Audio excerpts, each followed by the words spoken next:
So உங்களுடைய பாயிண்ட்ல இருந்து ஒண்ணு வரேன் சார். சுதந்திரம் அப்படின்றது வந்து கேட்டு பெறுவது அப்படின்றாங்க.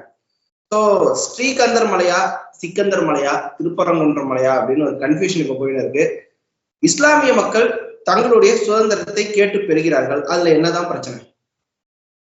அதாவதுங்க, நான் இப்ப வந்து போய் மெக்கா பக்கத்துல ஒரு கல்லை நட்டுட்டு இது வந்து மாரியம்மன் கோயில் அப்படின்னு சொன்னா ஒத்துப்பீங்களா? மெக்காங்க நம்ம இருக்கிறது வந்து மதசார்பற்ற இந்தியால. நீங்க எல்லாத்துக்கும் வந்து பாஜக ஆளுங்க மாதிரி பாகிஸ்தானுக்கு போ, ஆப்கானிஸ்தானுக்கு போன்னு சொல்ல தேவையில்ல.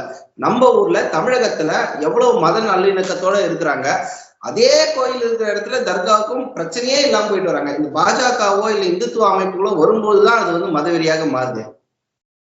அதாவது கோயில் இருக்கிற இடத்துல தர்கா இருக்கு, தர்கா இருக்கிற இடத்துல கோவில் இருக்கு. கோவில் இருக்கிற இடத்துலதான் மற்ற அமைப்புகள் வந்திருக்கு. திருப்பரங்குன்றம் வந்து நேத்து இன்னைக்கு யாரும் உருவாக்கல.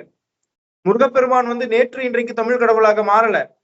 கல் தோன்றி மண் தோன்றா முன் தோன்றிய மூத்த குடியாகிய தமிழுக்கு முன் தோன்றியவர் அவர்.